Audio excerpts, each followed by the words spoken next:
Oi, pessoal, bom dia. Hoje a gente tem nossa última aula, né, nosso último encontro para discutir justamente fechar esse ciclo que a gente começou lá na nossa primeira aula, né, e mostrando que a história é um olhar para o passado, para a compreensão do presente e para a preparação do futuro. Então, a gente fez ao longo dessa caminhada, ao longo desse semestre atípico, né, tão apertado, em 3 meses, a gente buscou fazer um apanhado de como os institutos jurídicos vieram se modificando ao longo do tempo, como eles impactaram ao longo da história a compreensão do direito, né, e a formação do direito. E agora é chegado o momento justamente de a gente ver qual o rumo que o direito pode tomar nesse século XXI, por exemplo. Em que é que o direito pode se transformar? Quais são as possibilidades e as exigências que esse novo tempo exige do profissional do direito, né? Então, para isso, bom dia, Bárbara. Para isso, a gente vai falar sobre os textos, né? Vai discutir os textos que a gente passou no SIGA-A, né? Eu espero que vocês tenham lido. E aí, tentar compreender um pouco qual é o nosso papel, qual é o papel de vocês como juristas e futuros profissionais do direito para a construção da sociedade, né? Antes disso, eu queria apenas falar um pouco sobre como é que se deu esse desfecho do semestre. E aí não tem como agradecer, não tem como não agradecer a vocês, não tem como deixar de agradecer a vocês a compreensão em todos os percalços que a gente enfrentou, né? Fez por outra alguma participação especial, né? Mas foi uma turma muito participativa e isso refletiu na própria satisfação de dar aula para vocês. Foi uma experiência minha de lecionar pela manhã, fazia muito tempo que eu não ensinava pela manhã, e foi uma experiência muito rica, muito proveitosa, né? Então, ter contato com vocês e os vídeos de vocês, né, que foram justamente o objeto da avaliação da terceira unidade, foram primorosos, né? Vocês vão perceber que um ou outro, né, deve até estar me xingando até agora, um ou outro vídeo não foi possível incluir, porque no meu editor de vídeo travou em alguns vídeos. Então, infelizmente, eu não pude reunir naquele vídeo final todos os trabalhos encaminhados, né? E eu peço a compreensão de vocês, talvez por uma incapacidade técnica minha, uma limitação técnica minha. Mas, infelizmente, não foram todos os vídeos contemplados, certo? Mas eu amei o resultado e vocês devem ter sentido a mesma coisa quando viram lá a construção que vocês fizeram como resultado, como produto de tudo que vocês refletiram durante esse semestre, certo? Outra questão importante, pessoal, é falar sobre a avaliação das atividades. Vocês devem ter percebido que a gente sempre estabelecia como avaliação daquelas tarefas, né? Foram 10 tarefas e cada uma recebia ou um excelente, ou um ok, né? Ou um insuficiente, né? Ou incompleto, alguma coisa assim. Então, como foi que a gente estabeleceu? Vocês devem estar vendo aqui, ó, nessa folhinha aqui, eu fiz todo o apanhado, e aí, qual foi o critério que a gente estabeleceu? Quem recebia um excelente é como se estivesse guardando um crédito para eventualmente um incompleto, ou mesmo quem não fizesse atividade. Então, por exemplo, um excelente compensava um incompleto, né? E 2 excelentes compensavam a inexistência da atividade, certo? Então, foi a partir desse critério que a gente estabeleceu essa nota da segunda unidade, certo? Então, a gente teve vários que tiveram participações excelentes, né, com mais de um excelente durante as atividades. Augusto Etrusco, com 3 excelentes, a gente teve Lucila com 5 excelentes, né? E Yasmin com 3 excelentes. Então, assim, não que os demais não respondessem corretamente, né, deixassem de responder corretamente, mas o que a gente percebeu é que algumas respostas realmente se destacaram das demais e por isso mereceram esse reconhecimento, certo? Então, para o próximo semestre, eu tenho já a ideia de colocar, por exemplo, a melhor resposta no Fórum do Cigar, porque é uma maneira até de vocês tomarem como um parâmetro, né? Um parâmetro dentro daquilo que vocês poderiam até dizer, não, porque minha resposta não foi tida como incompleta, certo? Então, havia quem tentasse responder uma questão complexa com apenas um parágrafo. Assim, a gente, não é que aquilo estivesse incorreto, mas faltou desenvolver mais, então foi apareceu de todo jeito, não teve como... Pelo menos não foi igual a esposa de Fábio Pochá, né? Então é isso, pessoal.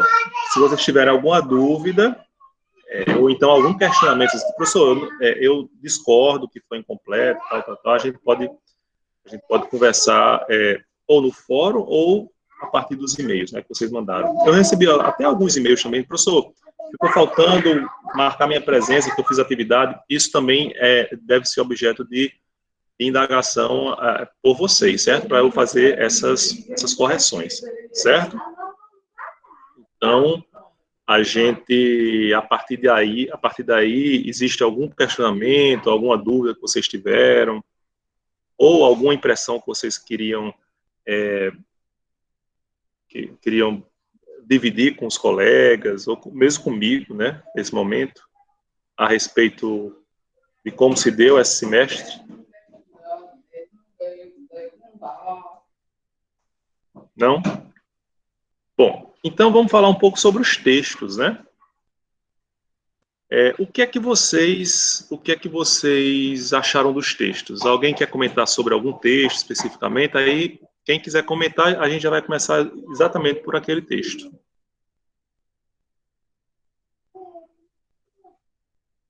Eu deixei 4 textos para vocês, né? Um falando sobre, talvez, o presente ou o futuro do direito penal, um sobre a reflexão sobre a possibilidade de você fazer história sobre o direito contemporâneo, né?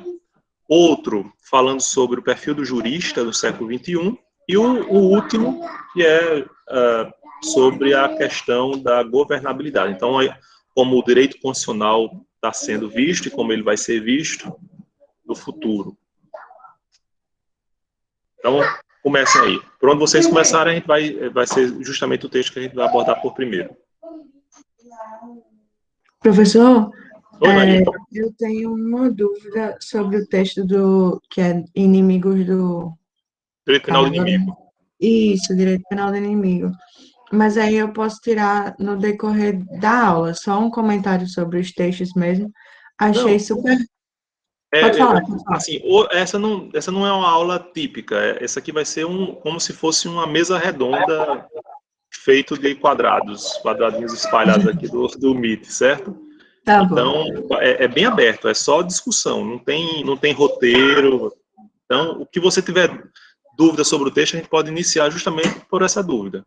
Show. Então, eu Mas vou pode dar só... sua impressão sobre os textos. Tá bom. Sobre esse texto específico, eu achei super pertinente e achei muito atual também, né? Eu não sei se é porque eu estava lendo um livro que falava justamente sobre o sistema penitenciário.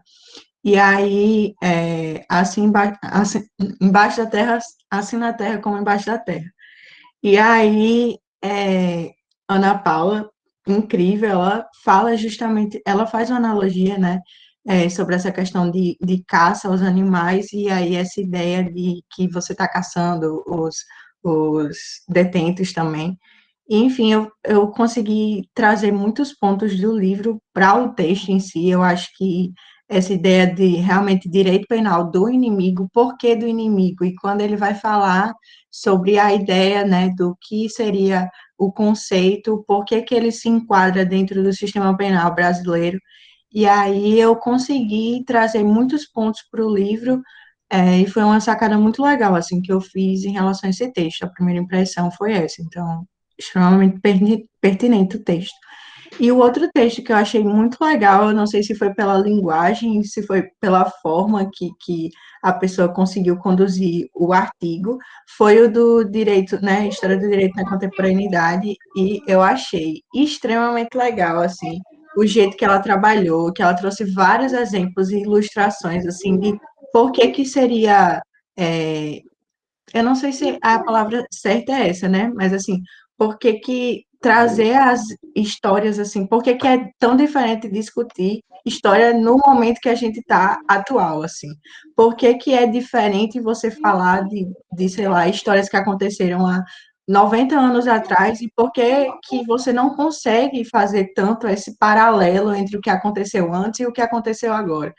Então, esses dois textos, para mim, eu gostei também de Perfil do Jurista, né? Achei bem atual e achei dar aquele despertar, assim, na pessoa, mas esses dois textos em especial foram os que eu mais gostei e foram os pontos. Eu vou falar agora a dúvida, que aí, se o Ou senhor não? quiser já comentar, mas é que já no finalzinho do texto de Direito Penal Qual do a página? Inimigo, é 47. Deixa eu ver aqui. No Pronto, pode. livro, né? Certo, No arquivo é certo, a certo, página certo. 15. Certo. E aí ele está fazendo um resumão do Sim, texto, dos conceitos que ele colocou. E aí no ponto E, ele fala: um direito penal do inimigo claramente delimitado e menos perigoso, é desde a menos perspectiva. perigoso. É menos perigoso, desde a perspectiva do Estado de Direito, que entrelaçar todo o direito penal com fragmentos de regulações próprias do direito penal do inimigo. Aí eu fiquei meio confusa sobre o que ele estava querendo comentar sobre isso, assim. Eu entendi os outros, mas eu não entendi muito essa relação que ele fez em relação às fragmentações das regulações, sabe? E Certo. aí, se o senhor puder fundamentar melhor, Perfeito, assim. Maria. É o seguinte, esse texto é muito polêmico, né? Jacobs, quando começou a falar sobre o direito penal do inimigo, ele imediatamente foi alvo de crítica porque o que é que se visualiza com o direito penal do inimigo? Você elege um inimigo ou você, vamos dizer assim, não elege, vamos dizer, não é uma opção sua, mas você admite dar essa pecha de inimigo a determinada pessoa ou a determinado grupo de pessoas e a partir desse momento você estabelece regras apartadas do direito penal, vamos dizer assim, ordinário, do direito penal padrão, certo? E isso é muito complicado nos dias de hoje, porque a gente sabe que o próprio direito penal, historicamente, a gente conseguiu ver isso, né? O direito penal, ele foi e continua sendo segregacionista. Ele é um direito penal diferenciado, porque atinge as pessoas de forma diferente, né? Então, quando a gente vê uma lei de drogas, essa lei atinge as pessoas de forma diferente, porque as abordagens policiais são diferentes, os julgamentos no judiciário são diferentes, certo? A gente não pode fechar os olhos para isso. Por que é que os crimes contra a ordem tributária, os crimes tributários, por exemplo, eles têm tantas possibilidades de você se ver livre dele de forma a dificultar uma punição efetiva? Porque quem comete crime contra a ordem tributária normalmente é quem detém poder econômico, né? Quem é que vai sonegar imposto se você não tem nem dinheiro com que pagar aquele imposto, se você não deve aquele imposto? Então, a gente vê isso ordinariamente no direito penal. E quando eu assumidamente reconheço a possibilidade de um direito penal eleger um inimigo, e isso é mais grave, contra aquela pessoa ou aquele grupo de pessoas, eu admitir um direito penal que não cumpra todas as garantias que historicamente foram construídas, eu me coloco diante de uma institucionalização dessa segregação, dessa diferenciação, e que não tem razões técnicas, mas às vezes razões sociais, às vezes razões culturais. Quando ele fala que na defesa, né, do direito penal do inimigo, o direito penal do inimigo ele é menos perigoso do que quando ele é tratado de forma excepcional, do que se houvesse regulações próprias do direito penal do inimigo ao longo de todo o direito penal. Ele tenta fazer uma defesa, obviamente, da sua teoria, né? Mas incorre no mesmo problema de origem, que é definir quem é o inimigo, né? Então, existem... Vocês ficaram tranquilos com o texto? Alguma coisa chamou a atenção negativamente? Eu não, eu fiquei chateada o texto todinho. Pois é. Assim, eu fiquei incomodada porque parecia que ele estava defendendo, é fato, assim, ele estava defendendo essa questão do direito penal do inimigo, até porque era uma tese defendida por ele, né? Então, obviamente, enquanto ele fosse escrevendo, ele ia falar sobre isso de forma a tentar convencer de que aquilo era o ponto de vista, assim, digamos, mais correto. O que me incomodou no texto é porque, assim, ao longo do que ele ia falando do direito penal do inimigo, eu via que era muita coisa que era trabalhada no direito penal, entendeu? Então, assim, parecia que ele estava dizendo assim, não, eu quero defender uma coisa que já acontece na prática, assim, o direito já é extremamente segregado, ele já segrega as pessoas, ele já marginaliza a gente que já é marginalizada, então eu só estou fundamentando isso, sabe? Então eu fiquei incomodada de verdade com esse texto. É como se ele estivesse reconhecendo a necessidade de institucionalizar algo que já acontece. Vamos só institucionalizar isso, vamos só legitimar isso, né? Quando, na verdade, essa marcação, vamos dizer assim, já existe, né? Já ocorre. Eu queria chamar a atenção para alguns textos, né? Que fundamentam o chamado direito penal do inimigo. Por exemplo, lá na página 35, ele coloca dessa maneira: um indivíduo, lá no iniciozinho da página 35, um indivíduo que não admite ser obrigado a entrar em um estado de cidadania não pode participar dos benefícios do conceito de pessoa. Então, vejam, ele está defendendo que alguém, um terrorista, vamos supor, e nisso eu não posso ver no terrorista uma pessoa boazinha, não é que ele esteja passando a mão, a mão na cabeça do terrorista, achar, ele é bonzinho porque ele não está fazendo contra você, né?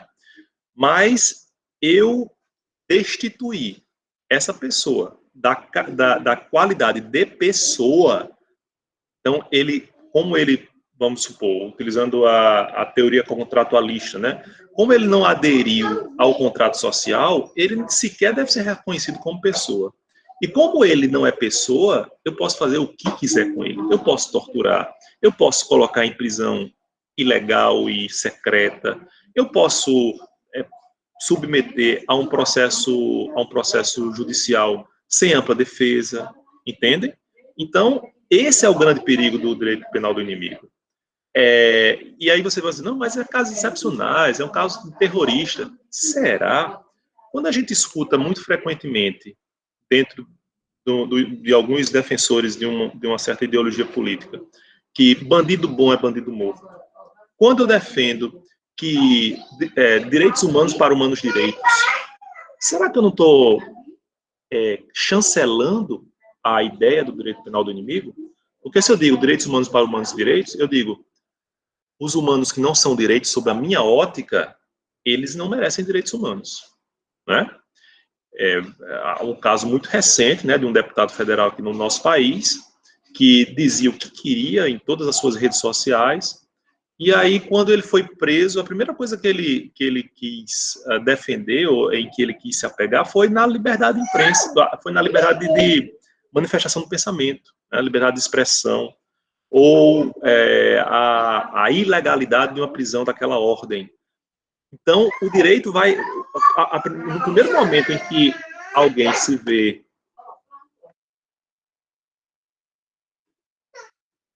No primeiro momento que a gente se vê diante de uma ilicitude, de um atentado, a gente corre para pegar o direito, né? E aí, quando o direito já preconcebe um alheamento, né? uma distinção de alguém, ou um distanciamento de alguém daquela rede de proteção jurídica, como proceder? Ele é um deputado federal, então ele tem muito mais condição. Mas se eu pegar alguém lá da favela mais humilde do Natal, será que ele vai ter a mesma repercussão de voz? Será que ele vai ter a mesma visibilidade? Eu acho que não. Né? Então, esse é o problema do direito penal do inimigo. Ele começa com uma teoria muito bonita para servir como exceção e, no fim das contas, ele vai terminar assumindo uma generalização que nem sempre é prevista. Mas eu achei muito interessante. Nessa mesma página, ele coloca assim, até coloquei uma nota de rodapé manuscrita aqui, onde ele fala, finaliza no terrorista, denominação dada a quem rechaça, por princípio, a legitimidade do ordenamento jurídico e, por isso, persegue a destruição dessa ordem. Aí eu coloco aqui, também assim não se caracteriza o pacifista que prega a desobediência civil, né?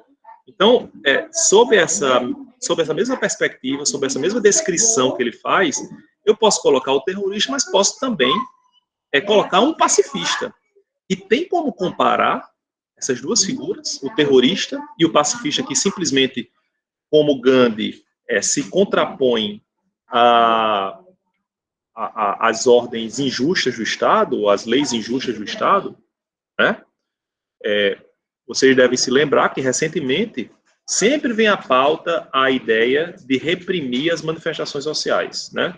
As manifestações populares, para enquadrar como ato de terrorismo, para enquadrar como ato de ofensa à ordem pública, né?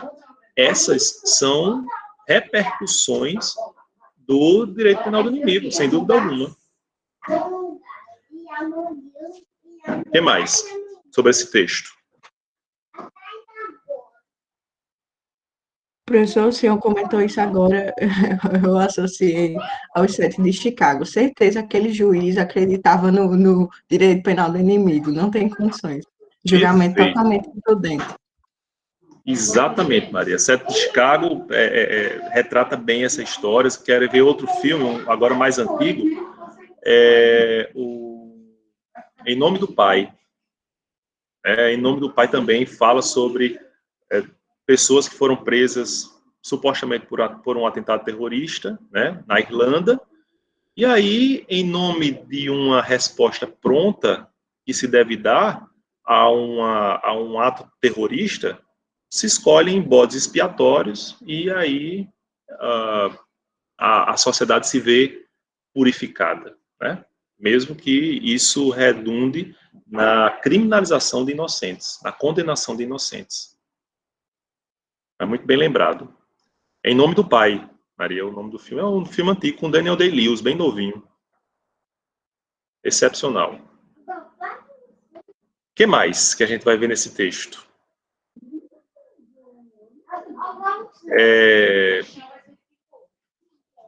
Outra questão interessante que eu vi também nesse texto, aqui na página 36, ele diz assim: o direito penal conhece dois polos ou tendências em suas regulações. Por um lado, o tratamento com o cidadão, e por outro, o tratamento com o inimigo, que é interceptado já no estado prévio a quem se combate por sua periculosidade. Vejam, segundo ele, para ser considerado inimigo, ou para ser punido como inimigo, você é apanhado no estágio prévio. não precisa nem cometer crime, você já é, por sua periculosidade, e não me pergunte de onde é que vem essa periculosidade, se é uma periculosidade inerente à sua etnia, à sua raça, à sua religião, à sua postura ideológica, né? Por sua periculosidade, você já é condenado. Então, vejam o perigo disso, né? E assim vai, né? Alguma outra consideração sobre esse texto? Veja, pessoal, que esse texto é muito importante e vocês podem até questionar, mas por que se coloca um texto que é tão passível de crítica, né? Justamente para a gente conhecer, teoricamente, pessoal, aquilo que se está vendendo como uma ideia palatável e recomendável, né? A gente precisa conhecer esses argumentos para se contrapor a esses argumentos. Eu não estou dizendo que esse texto é ruim ou esse texto é bom, mas é preciso olhar criticamente, não apenas essa teoria, suas repercussões, como qualquer ideário que incida, nesse caso particular, no direito penal e processo penal, né? Então a gente vai, diga, cara, é o relógio, né? Então a gente vai tem que ter essa visão, assumir essa visão crítica também do direito penal. O direito penal que a gente vê tão idealisticamente como aquele direito que vai punir aqueles criminosos, perigosos, né? Pode se transformar num instrumento de controle, como a gente já viu, por exemplo, ao longo da nossa história brasileira, num instrumento de controle racial, num instrumento de controle cultural. E contra isso a gente tem que se levantar, porque não é o objetivo do direito penal. O direito penal, ele visa estabelecer a ordem ou controlar as condutas, mas, acima de tudo, ele pretende definir os valores que ameaçam verdadeiramente a sociedade, certo? E não parcela dessa sociedade a quem convém essa segregação. Ok? Tranquilo? Vamos lá, outro texto. Alguém quer falar sobre o texto? Quer já partir para o outro, Maria? Pode ser, professor. Acho que Pamela Pamela levantou. levantou. Pois não, Pamela? Se quiser falar, pode falar, Maria. Não, mas ela já Não, falou. pode falar, já falei. Ah, tá bom. Obrigada. Não, é só falando sobre o texto da História do Direito Contemporâneo, eu achei bem interessante na conclusão, né? Achei que deixou bem mais concreto para entender o texto, que ele faz a comparação, né, do estudo da história do direito com a personalidade do juiz, né? Que ao mesmo tempo que ele tem que ter um autocontrole para não tentar deixar muita subjetividade e tudo mais, é ao mesmo tempo muito ingênuo, né? Você acreditar numa total objetividade, tanto do historiador quanto do juiz, né? Por conta do contexto e da opinião da própria pessoa mesmo, né? Eu achei bem interessante isso que ele falou. Excelente, Pamela. Eu também gosto muito desse texto, né? Maria já disse que a forma como... E eu até achei interessante que você disse ela, como se fosse uma autora, mas é um autor, eu acho. Mas você vê, escreveu bem, você já associa a uma mulher escrevendo, né? Eu nem vi que eu falei, mas enfim. Não, foi Maria que falou, Maria. Ah, tá bom. Fui eu. Ah, professor, é aquela coisa, né? Então. Mas olha, mas realmente o texto é muito bem escrito e envolvente, né? E o que é que chama a atenção nesse texto? Você desfaz o autor tenta desfazer a ideia de que é muito precipitado fazer história do que está acontecendo ao nosso redor. Então, assim, como é que eu posso fazer história do direito da lei antidrogas, que tem o quê? Pouquíssimos anos, né? Como é que eu posso analisar as emendas constitucionais dos últimos 5 anos? Será que eu posso fazer isso? E aquela neutralidade tão sonhada da ciência? Aquela isenção axiológica, né? Aquele distanciamento que eu não vou ter se eu me propuser essa missão. Aí vai dizer, olha, essa neutralidade, isso é balela. Isso foi fruto de uma tentativa do século XIX de fazer ciência a respeito de tudo. E, em nome disso, se assume uma postura ideológica, sim. Né? Ele até fala lá no... Quando ele fala de Miguel Weber. Miguel Weber não, perdão. Max Weber, meu Deus, que mico. De Max Weber, porque eu fico assistindo o programa dele de manhã cedo, todo dia, aí terminei cometendo esse ato falho. Quando Max Weber desenvolve a ideia de pré-conceito, né, então, conceito prévio, quando você analisa algo, obviamente você está munido desses preconceitos. E Max Weber termina se contrapondo à tendência muito corrente no século XIX de que tudo tem que assumir essa neutralidade, esse distanciamento. E Weber vai dizer o quê? O próprio início, aqui está no texto, o próprio início da investigação é contaminado por valores do estudioso. Né?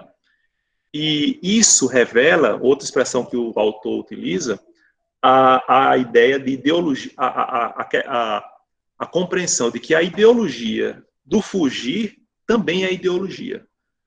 Ora, a gente vive falando, né, recentemente tem falado muito, nós somos contra a ideologia do gênero, nós somos contra a escola sem partido.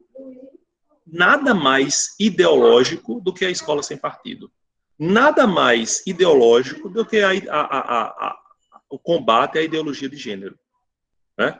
Porque o que é que se pretende? Não, a gente tem que manter um distanciamento, não pode incutir nas pobres criancinhas que elas podem optar por ser homem ou mulher, né? Jamais as ideias da chamada ideologia de gênero pretendem isso. O que se quer é fomentar, em qualquer que seja o pensador, seja criança, seja adolescente, seja adulto, respeitando as suas habilidades, as suas competências, suas capacidades e até a própria visão de mundo, proceder a um olhar crítico sobre a realidade. Né? Não é uma forma de legitimar a transexualidade ou o homossexualismo, como se diz, mas a de pregar, acima de tudo, o respeito à diferença. Da mesma forma em relação à mulher. Tudo se quer colocar a igualdade de gênero, isso já existe, né? A gente não tem aí, mulher já foi presidenta, mulher já foi governadora, etc. Para que a gente tratar da exigência de igualdade, se a gente já respeita isso, já tem igualdade aí, à torta e à direito? Será?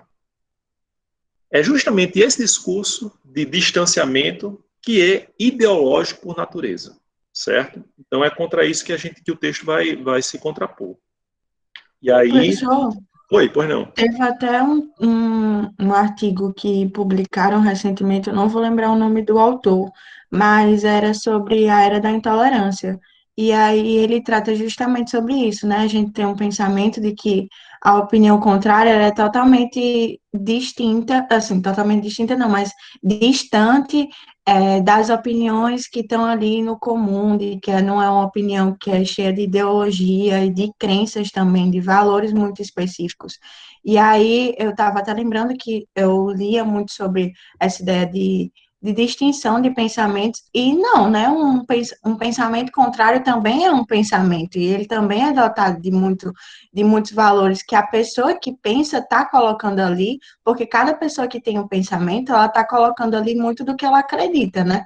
Então, não é simplesmente uma distinção de pensamentos, não, é toda uma coisa por trás daquilo, toda uma construção de ideais que ela tem e que ela deposita naquele discurso. Então, é importante a gente ter essa noção de que não é só aquela dicotomia que a gente pensa, né? Eu penso de um jeito. Não, eu discordo e fica naquilo. Não, tem todo... É muito mais complexo do que isso. Eu acho que é válido a gente ter esse pensamento e começar a construir nossas opiniões acerca disso. Porque senão a gente fica naquela bolha, num pensamento que é só reproduzido, muitas vezes nem é o nosso, e não tem essa distinção, assim, dos fatos que realmente acontecem. Perfeito, Maria. E sabe outra, vocês devem ter percebido as vantagens de falar sobre a nossa contemporaneidade, né? Sobre o direito contemporâneo. Ele diz, por exemplo, que acho muito bonita a alusão dele, né? Sobre as testemunhas vivas. Eu não sei se vocês já viram o filme, se não viram, corram para ver nessas férias, A Lista de Schindler. Foi a consagração de Spielberg como no Oscar, né? E A Lista de Schindler, Spielberg filmou, foi um filme belíssimo, né? Muito marcante. O livro também é sensacional. Mas quando Spielberg terminou e ele fez o filme, né? Ele dirigiu o filme, contando com a narrativa, com o contato com muitos sobreviventes de campos de concentração nazistas, ele despertou para uma questão. Olha, eu estou tendo a oportunidade do último contato, provavelmente, com essas pessoas. As pessoas estão dando um testemunho vivo. Não está lá nas anotações dos oficiais nazistas, não. Não está lá nas fotografias que ficaram no passado, retratando aquele amontoado de gente dentro de cova, não. São pessoas narrando, são pessoas dando testemunho do que viveram. E aí Spielberg terminou tendo a ideia de fazer um documentário sobre o material humano a que ele teve acesso quando produzia o filme, né?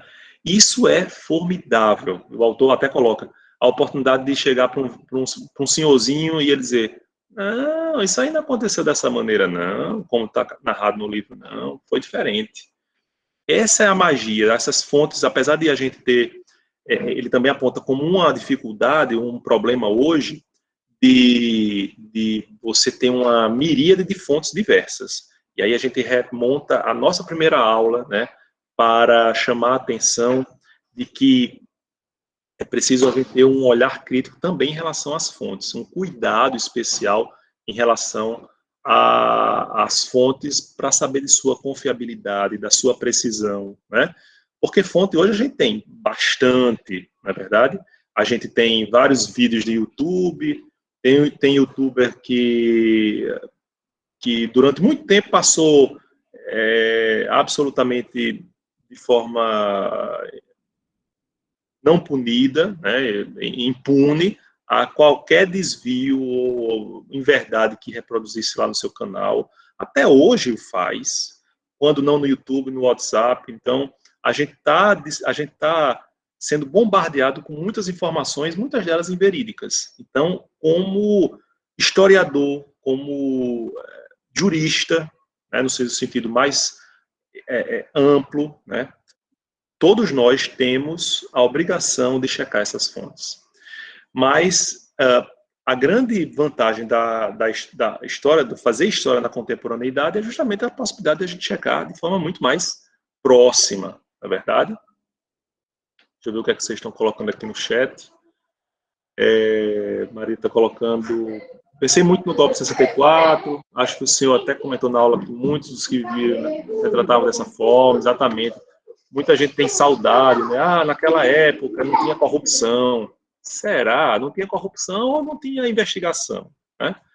Ou então, os saudosistas da época do autoritarismo na União Soviética. Naquela época o Estado fornecia tudo a gente. Em que medida, né? Quais eram as carestias, quais eram as necessidades que permaneciam na população também. Que não tinha violência urbana, mas qual a violência que tinha, né? Exatamente, né? O Otávio está colocando aqui, gente que passou pelo período da ditadura no Brasil e disse que não, exatamente, Thaí, exatamente isso. Então, pessoal, o que a gente observa? Que é possível fazer uma história do direito da contemporaneidade. Claro que a gente vai enfrentar dificuldades. Por exemplo, separar a história do direito de sociologia jurídica, certo? Muitas vezes a gente terminam, inclusive, criticando essa confusão, mas é possível fazer, sim, o recorte diferente. Ele até usa outra metáfora, que é cortar o bife com instrumentos diversos. né? Então, você fazer uma análise do direito sob diferentes perspectivas. A gente viu lá na introdução que o que vai diferenciar uma ciência da outra é o seu método, uma abordagem da outra é o seu método, certo? Não é possível. E também os conflitos entre dogmática jurídica e história do direito. A gente viu também lá na introdução que a história do direito é uma disciplina zetética, né? E a dogmática é dogmática. Então, são abordagens diversas que não se excluem e não se impedem, né? Não se inviabilizam. São apenas complementares. É claro que com a história do direito você não deve, primeiro, responder sobre o que é o direito, mas também você pode dizer o que deve ser o direito, mesmo que ele não seja naquele momento. Do que ele pode se transformar, em que ele pode ser modificado, certo? E essa é a grande magia da história do direito que a gente está fazendo aqui. Não é verdade? Algum outro comentário sobre esse texto? Tranquilo? Vamos falar sobre o texto do perfil do jurista do século XXI. O que é que vocês acharam? O perfil do jurista, Luiz.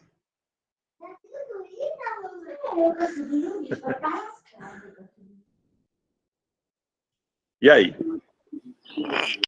Esse texto, bom dia, professor. Esse Bom dia, texto João. sobre o perfil do jurista desperta uma reflexão interessante, porque a gente está num século, né, que passa por mudanças, principalmente tecnológicas, cada vez mais rápidas, né, e a gente tem que se ligar tudo. Tanto que hoje em dia tem instituições onde é obrigatório você cursar direito digital na própria graduação. Então, é basicamente isso.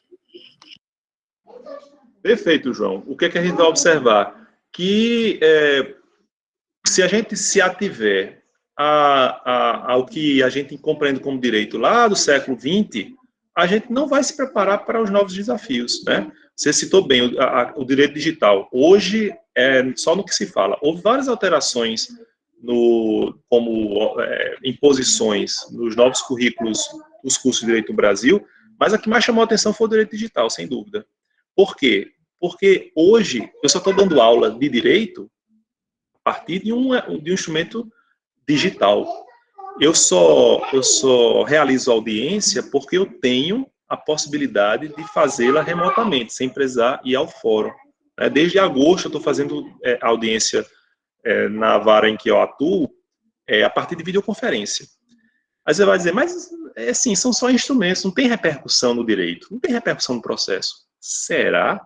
Eu tenho uma regrinha lá que diz que as testemunhas não podem se comunicar. Como é que eu vou aferir isso? Como é que eu vou ter a garantia de que um policial, como testemunha, não está ouvindo o depoimento do outro, ele não está ali do lado dele, ou ele não está, a partir de um celular, tendo acesso àquilo, né? Como é que eu vou fazer uma audiência de custódia em que é importante que o flagranteado fale abertamente, inclusive sobre agressões que eventualmente tenha sofrido, se ele tá sendo filmado aqui, mas atrás da câmera tem um policial com um cacetete assim, ó, ameaçando, ó, se você falar, já sabe o que vai acontecer, né? Então, são questões de garantia que os instrumentos digitais, vamos dizer assim, por exemplo, exatamente, Otaí, os alunos que não colam na prova, né? Por isso que eu não fiz prova objetiva, não, é brincadeira, eu confio em vocês. Mas a gente se coloca diante desses desafios, né? E o direito digital hoje, os processos são eletrônicos, como é que a gente vai aferir os prazos, né? Então é realmente muito importante. Se não bastassem todas as repercussões nos direitos fundamentais, a questão da privacidade, de invasão da intimidade, né? De direito à imagem, todas as repercussões que a gente até passam despercebidas à nossa compreensão, no momento em que a gente fornece o CPF, botar no cupom fiscal, quando a gente vai fazer uma compra numa drogaria ou num supermercado. Quais são as repercussões disso? Certo? Então é importante ter essa reflexão. E dentro dessa perspectiva do que se exige do jurista no século XXI, ele faz, né, ele faz um recorte do que aconteceu no passado como revoluções. Então ele começa lá falando, olha, no momento em que houve uma degeneração de valores no Império Romano, houve a necessidade de se construir um novo direito.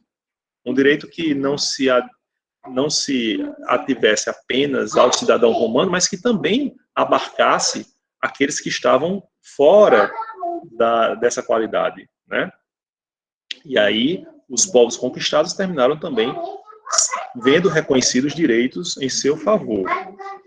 E aí vai desenvolver a Idade Média e tal, faz um apanhado histórico breve para destacar algumas qualidades, alguns atributos necessários ao jurista do século XXI. E aí ele reforça a competência técnica, a prudência, né? Então, não basta ter o conhecimento do direito, é preciso também utilizá-lo com prudência, com reflexão. A gente sempre diz, o direito não cabe num texto de lei, ele precisa ser exercido, concretizado a partir de uma visão muito mais ampla e necessariamente crítica. O jurista também tem que ser idôneo, tem que ser probo, né, como ele coloca, e um aspecto que eu achei interessantíssimo, discrição na sua conduta. Então, o que a gente vê hoje? Uma vamos dizer assim, exposição do jurista, seja porque ele quer ganhar uma clientela, né? Então, que advogados que fazem vídeos engraçados ou para aparecer, para viralizar, não seria essa uma maneira de também até menosprezar a gravidade da função do jurista, ou mesmo juízes, promotores que vivem opinando e dando pitaco em redes sociais? Em que medida isso também não põe em xeque a credibilidade de que a justiça, o sistema de justiça como um todo, deve gozar, certo? Então a gente vive olhando por aí, os ministros do Supremo falando, dando pitaco, opinando sobre tudo, né? Inclusive matérias que vão ser decididas por eles. Então, até que ponto isso é desejável? Então, a discrição também é uma característica importante para o jurista, para o profissional do direito, né? E ele conclui, independência. Independência que às vezes é entendida como privilégio, mas que é de grande importância quando a gente vê, por exemplo, as garantias que cercam o judiciário, os juízes e os membros do Ministério Público. A vitaliciedade, a irredutibilidade de vencimentos, a inamovibilidade.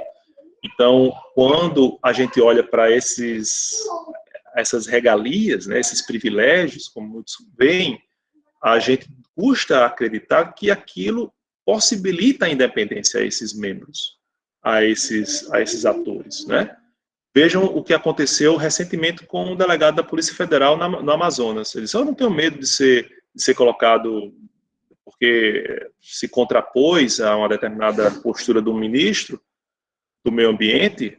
No dia seguinte, dias depois, ele já estava em outro lugar, né?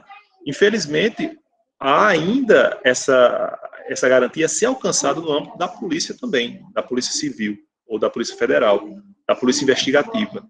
E aí, muitas vezes, as polícias têm o seu trabalho dificultado ou mesmo barrado em razão dessas ingerências politiqueiras. Então, a liberdade, a autonomia, a independência precisam também ser garantidos e reforçados para que a gente possa bem desempenhar as nossas missões. Pois não, João? Professor, eu achei interessante nesse texto que, assim, ele vai falar sobre um jurista do novo milênio, né? Mas totalmente alicerçado, baseado em princípios, em fundamentos tirados da própria história, assim, né? Ele fala da prudência de Aristóteles, ele fala da idoneidade, da descrição da conduta. Com certeza isso não foi ideias ou fatos pensados agora. Tanto que ele fala que isso é baseado no bom senso e na razão mesmo, né? E trazer de volta esses princípios, essas ideias, mostra o como que a gente perdeu muito daquilo que a gente acreditava, né, defendia, e que é necessário retornar a isso para construir cada vez mais um judiciário melhor, um jurista melhor. Perfeito, João. E o que a gente observa, ele, não sei se vocês prestaram atenção, mas ele escreveu isso no iníciozinho do século XXI, né? Lá em 2002, eu acho que foi publicado esse texto.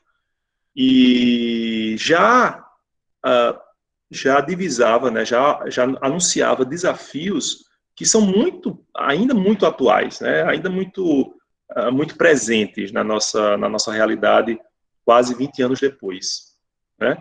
São desafios que atravessam a história. O outro papel importante da história é justamente o de fazer resgatar os desafios do passado e ver como houve a resposta no passado e como é que a gente pode dar a resposta hoje, considerando o sucesso ou o fracasso das respostas historicamente dadas, né, a essas provocações. Algo mais sobre esse texto?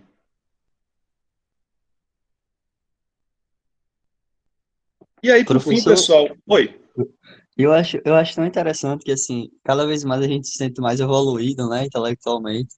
Só que quase todo o nosso embasamento, você pode ver, a gente vai buscar em Aristóteles, vai buscar no Império Romano, vai buscar em milênios atrás, sabe?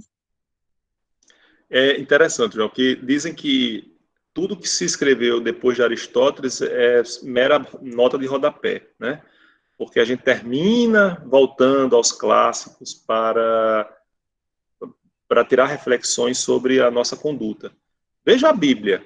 A Bíblia, ela é um texto milenar e até hoje a gente colhe, né, toda a homilia, né, na igreja católica, toda a pregação do pastor, né, ou reflexão. Claro que no âmbito do espiritismo kardecista houve textos, vamos dizer assim, de atualização, entre aspas, né? Mas toda a pregação, ela recorre a um texto bíblico para trazer lições ou reflexões sobre questões atuais. Então, é possível fazer esse resgate. A história tem demonstrado isso. Bom, em relação ao texto sobre o futuro do direito constitucional, ou do direito público como um todo, sobre a governabilidade, o que é que vocês acharam? O que é que vocês acham que merecem destaque aqui?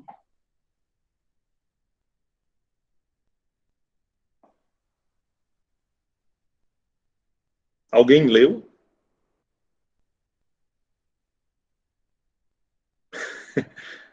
Pronto, Maria. Eu Sei li, que... professor, mas é que eu já falei tanto que eu estou esperando o Não, pessoal não. comentar. João, eu acho que ia falar agora. Vou ver Foi se ele não. vai comentar alguma Diga aí, coisa João. aí. Professor, Oi, professor, Otaí. quem mandou o senhor dar a nota antes desse negócio do texto? Olha aí, ninguém leu, tá vendo? É verdade, rapaz. Realmente. Você, como professor, sabe bem, né, esse pecado. E como professor, claro que eu li o texto, né? Ah, olha aí. Então, Mas vou eu vou começar deixar com meus você. colegas Então, participarem, vou deixar meus colegas aí não, participarem comece da com primeira vez. você. Comece com você, já que Não, você leu. eu vou entrar agora da aula daqui a 8 minutos, então eu tenho Ô, que me rapaz, tá preparar aqui. certo. Não, beleza, beleza. Obrigado, professor. Obrigado. Rapaz, professor é Pelé, viu? Mas diga aí, João.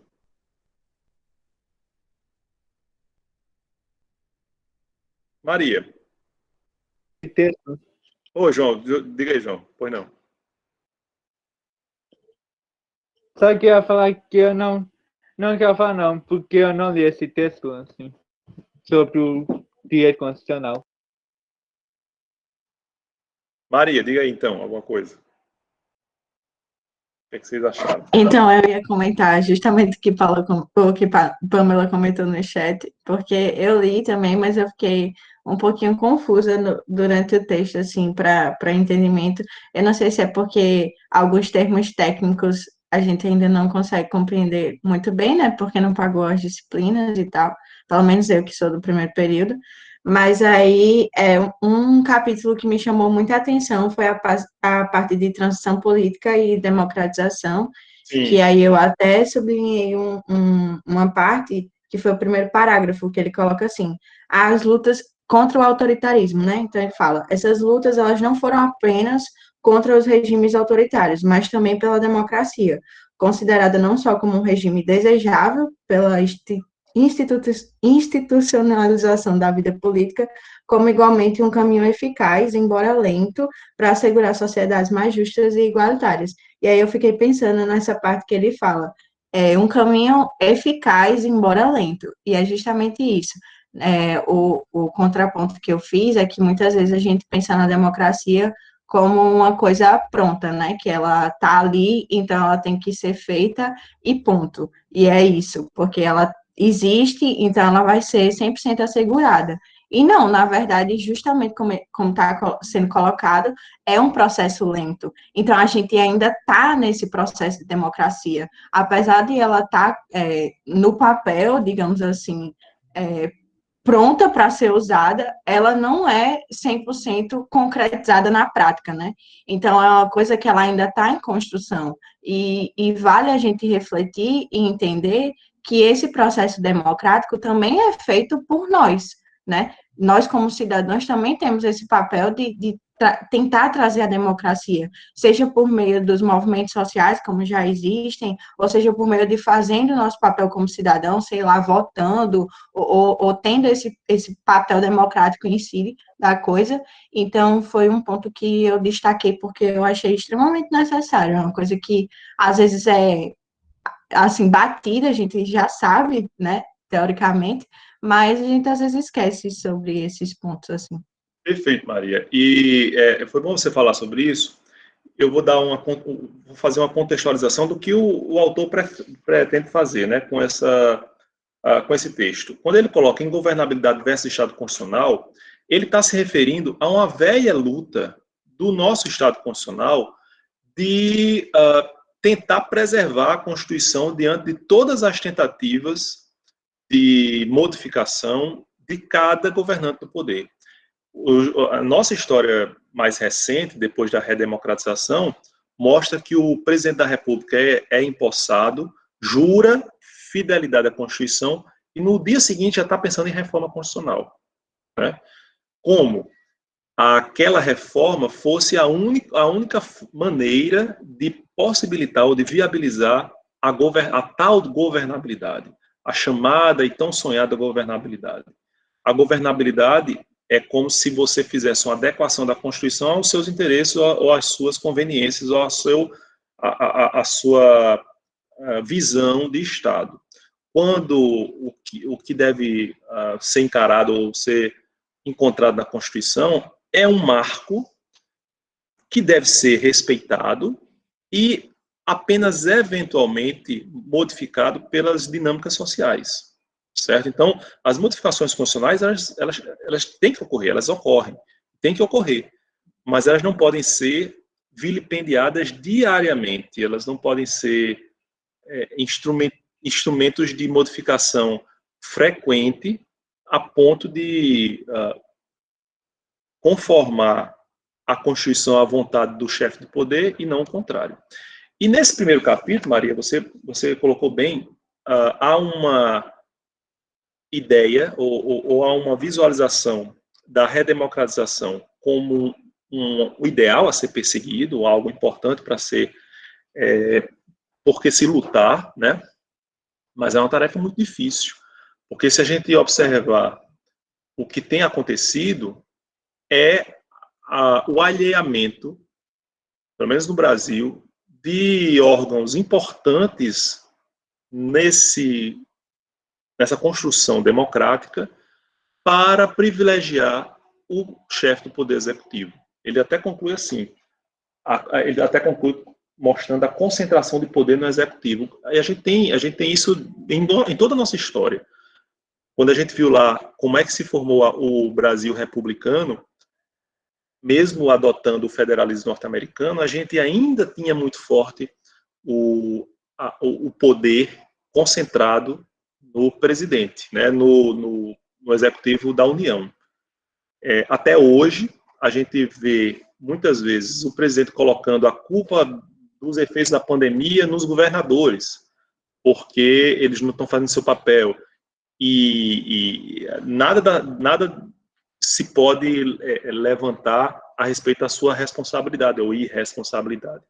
E outra questão mais importante, há um alheamento dos outros órgãos de poder, né? Então, ele fala aqui, logo na página 390, a segunda transição implica a democratização do próprio Estado, o que significa a conversão do legislativo e do judiciário em atores relevantes no fluxo de poder decisório no interior do sistema político. E o que a gente vai ver? Esses órgãos como meros apêndices do poder. O legislativo é tido como um poder enfraquecido diante de quem detém verdadeiramente o poder, que é aquele poder econômico. Então, há qualquer tipo de contraste, de reserva do legislativo em relação ao executivo. Isso no âmbito federal, no âmbito estadual, no âmbito municipal também.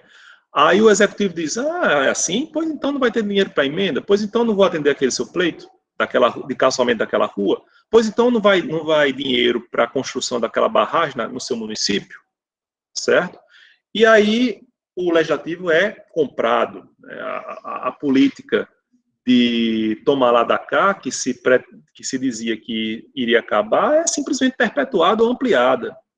E isso também repercute negativamente na construção da democracia. Vejam que os grandes, ele até faz referência no texto, aos pacotes econômicos, né? Que são como medidas salvadoras da democracia. A construção da governabilidade a partir dos pacotes econômicos. Para vocês terem uma ideia, o Plano Real ele foi instituído a partir de uma medida provisória. De uma medida provisória, pessoal.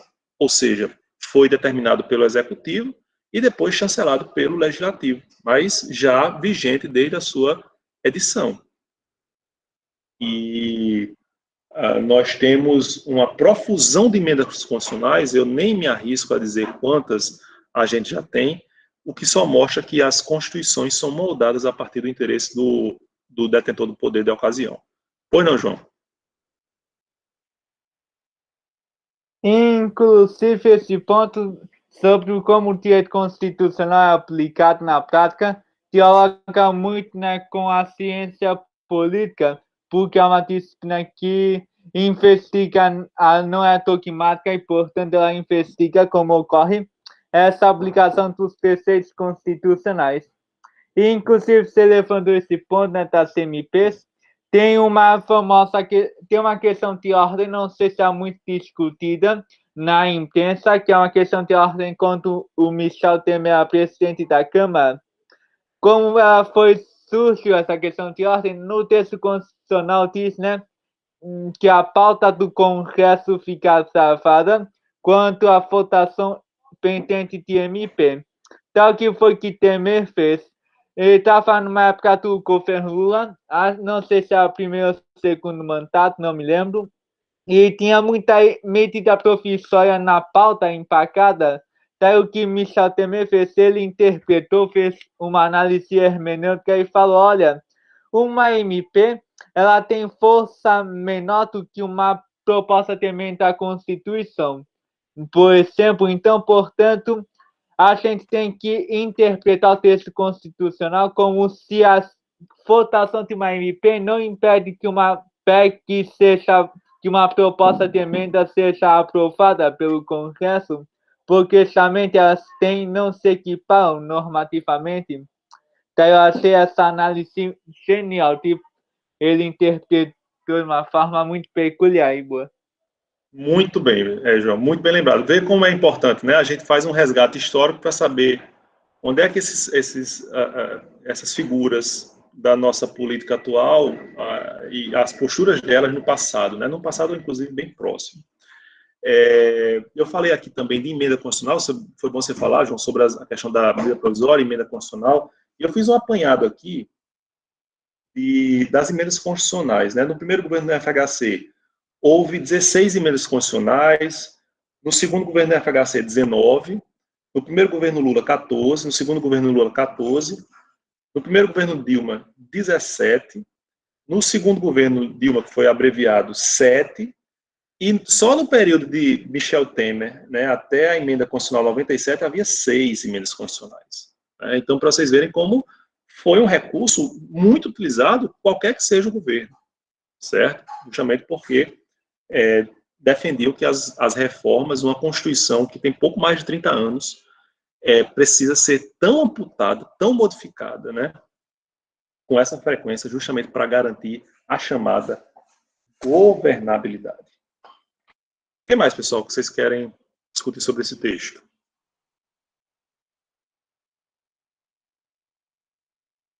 Algo mais?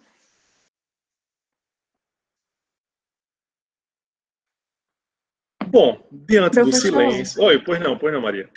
posso fazer só uma pergunta? Pois não. É mais uma pergunta pessoal mesmo, assim, é uma curiosidade que eu tenho. Na sua opinião, qual seria o maior embate, assim, qual seria a maior dificuldade que o direito constitucional enfrenta nos dias atuais, assim? Na sua opinião mesmo.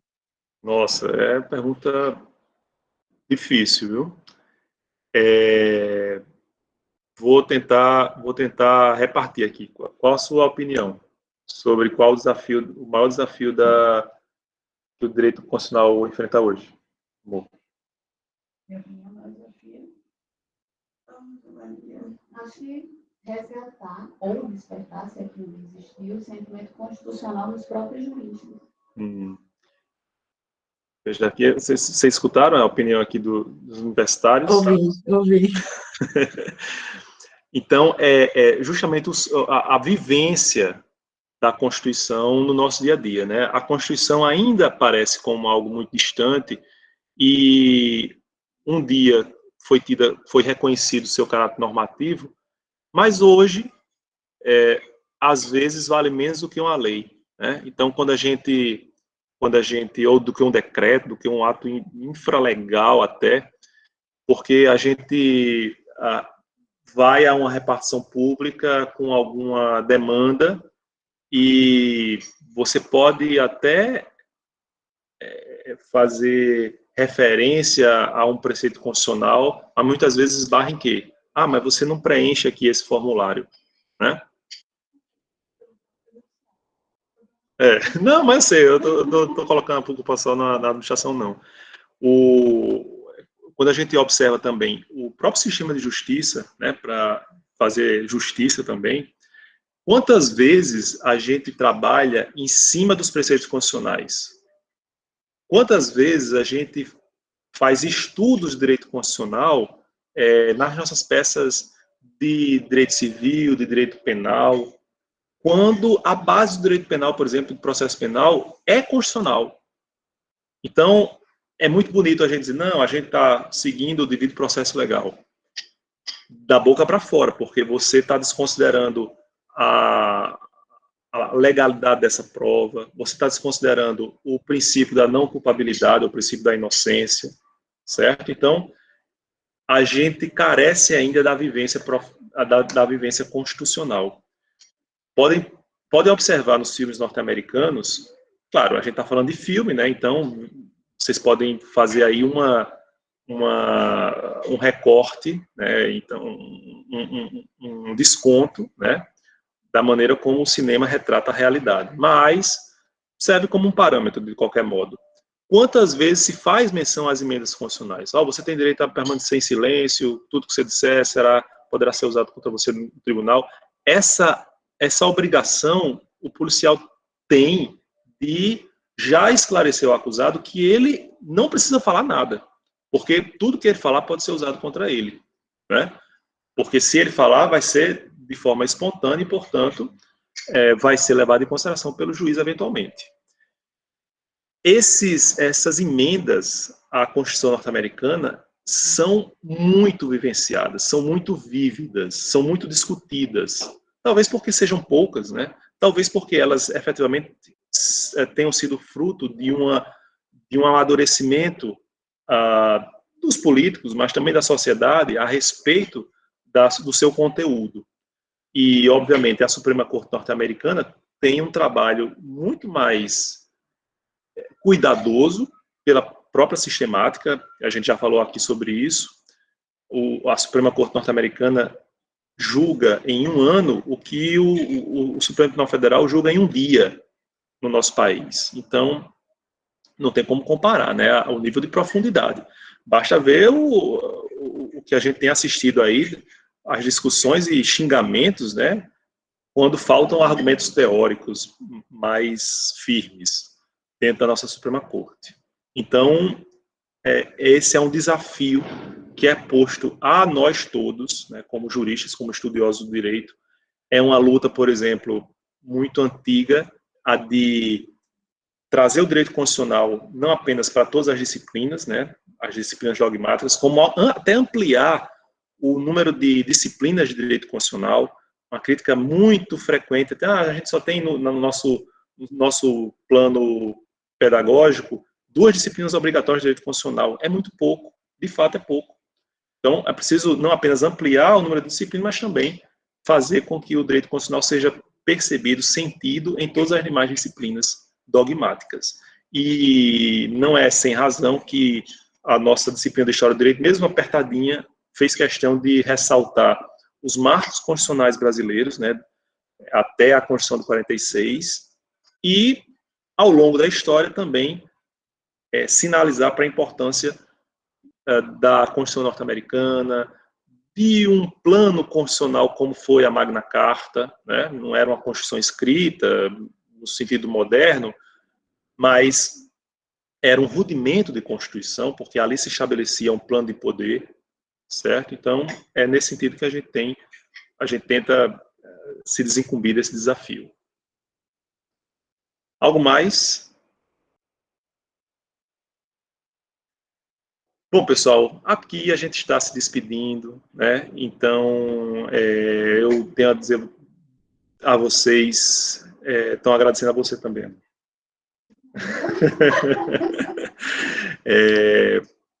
Eu quero, falando em gratidão, quero agradecer a vocês por toda a compreensão das intervenções de Luiz, do barulho da rua, das vezes em que a gente não pôde fazer presencialmente ou sincronamente as aulas, das conexões ruins.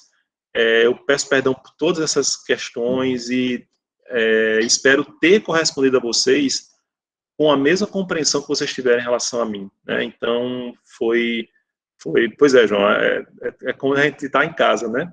E eu também, de alguma forma, estando na casa de vocês, eu sei que muitas vezes não são só vocês que assistem às aulas, mas os familiares e pessoas aí ao redor, e eu acho que a própria gravação das aulas possibilita que vocês tenham acesso a essas informações, a essas nossas discussões, que não é apenas unilateral, não foi apenas colocada do professor para o discente, mas foi construída, né, ao longo desse nosso contato virtual. E eu quero agradecer demais toda a participação de vocês, que só me serviu como incentivo, como mola para que eu, a cada dia, pretendesse fazer algo melhor, diferente, para fazer vocês aproveitassem bem essa disciplina. Espero ter correspondido às expectativas, porque as minhas, em relação a vocês, foram superadas em muito, né? E eu tenho só a agradecer. Melhor parar Professor, a gravação. continuando dessa forma nos próximos semestres, nem se preocupe que vai ser incrível. Essa coisinha fofa só melhorou as aulas, não foi nenhuma intromissão, foi incrível ter a participação dele, só a vozinha dele já melhorava essa manhã. Então, Verdade. não se preocupe em relação a isso, eu acho que foi incrível a disciplina. Fiquei muito feliz de poder ter adiantado, porque talvez no próximo semestre não fosse possível pagar, então para mim foi um achado e um presente, de verdade. Muito obrigada por ministrar essa disciplina, e eu acho que os comentários estão aí para comprovar isso, né? Foi muito, muito boa mesmo. Muito obrigado, Maria. Eu tenho a agradecer, pessoal. Se vocês quiserem falar mais alguma coisa, se não, vou suspender aqui a gravação, porque antes que eu chegue naquele momento mais emotivo aqui, que às vezes eu não seguro. Alguma coisa mais? Vou parar por aqui a gravação, agradecendo.